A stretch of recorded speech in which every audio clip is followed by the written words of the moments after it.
Citi, JP Morgan, Wells Fargo, they're all kicking off earnings season for the big banks tomorrow. There is a fair bit of caution following the sector after the earlier turmoil this year, but some are feeling bullish. Jefferies analysts upped their rating on JP Morgan recently to buy from hold, citing the bank's stable outlook. Joining us now is Gillian Tett, chair of the Financial Times editorial board and U.S. editor at large. It's great to see you.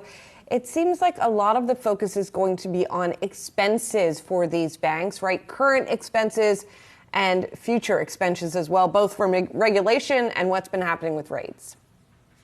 Absolutely. Well, several reasons. Firstly, the banks are facing a very uncertain regulatory climate that obviously benefits the big banks over the small banks because they have more money to throw at the problem. But that will be another issue that people are looking at. At the same time, though, they're also looking at questions about, what is the future of financial services and banking and how much real estate do they really need, all those bank branches, which, leads to the other big themes that investors are going to be looking at when it comes to the bank earnings. Firstly, what do they reveal about corporate real estate exposures?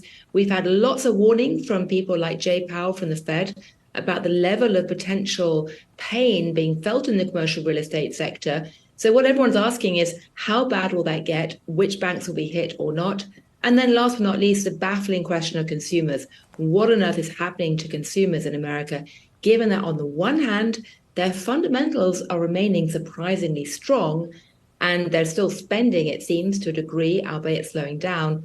But they keep telling all the surveys and polls that they are incredibly gloomy. So a lot to look for in the bank earnings. To what extent do you believe that deposits will be a lingering theme this bank earnings season?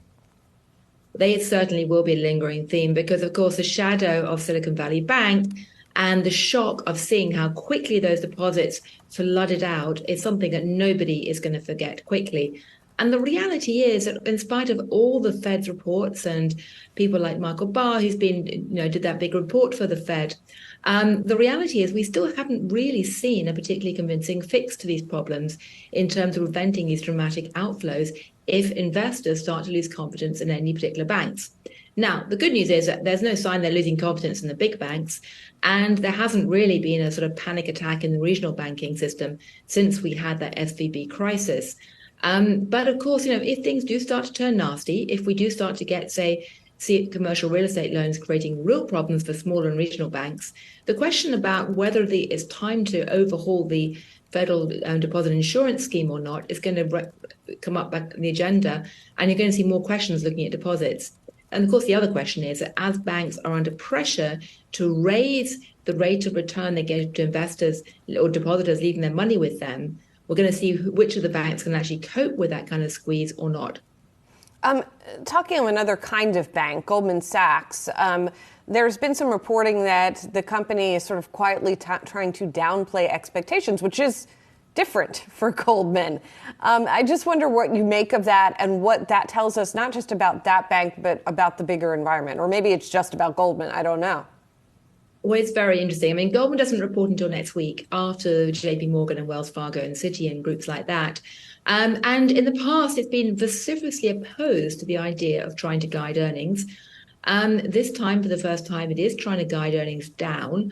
That may be because it's simply trying a new tactic in terms of its investor relations, but it may also be that Goldman has got more bad news to share, whether that's on the commercial real estate side or whether that's on some of the potentially hung bridges that it's been involved in, or maybe it's back to the issue about Marcus again. There's considerable concern about its adventures in the retail banking sphere and why those have gone badly. So we simply don't know yet why Goldman has changed its tactic and its tune, but it's certainly something that's causing quite a buzz on the street right now. Is it all possible, or is there a pathway towards us getting past even the falling action of the banking turmoil without there being a commercial real estate crisis? Well, the commercial real estate issue is very, very interesting indeed, because if you look at the macro aggregate data, it's pretty nasty. You've had interest rates now jump up 500 basis points in the last 18 months. You've got about 250 plus billion worth of commercial real estate loans that are due to mature this year. And if you look across the next 3 years, it's about 1.5 trillion. So that's going to really hurt. And you've also got office occupancy collapsing. McKinsey's out with a big report this morning, which suggests that between now and, say, 2030, you're going to see a permanent decline in office usage by about 20% in a benign scenario. If it's a bad scenario, it could be 38% economic scenario.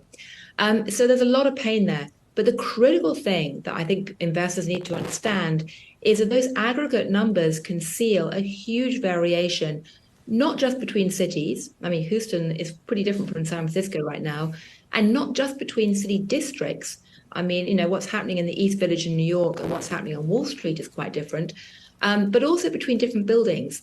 And you're seeing a real split between the good buildings that are green, digitally connected, and suited for hybrid working, who's for the most part are seeing rents increase and the values increase, and the legacy buildings, what the industry calls Class B and Class C, that are really, really suffering right now. So the question that hangs over the bank earnings is, what kind of commercial real estate loans exactly are they exposed to? We don't always know. And then the other really big question politically is, can the city leaders in places like Manhattan or San Francisco get their act together and change zoning laws to ensure that these buildings can be rapidly reconverted away from office buildings that are losing their values into the kind of buildings that people actually want, like cheap apartments for young professionals who still actually want to live in cities? Yeah, well noted. Gillian, if you kept running through New York neighborhoods, I thought you were going to get to downtown Brooklyn in my neck of the woods at some point. Great to speak with you here this morning. Gillian Tett, chair of the Financial Times editorial board and U.S. editor at large. Thanks so much, Gillian. Thank you.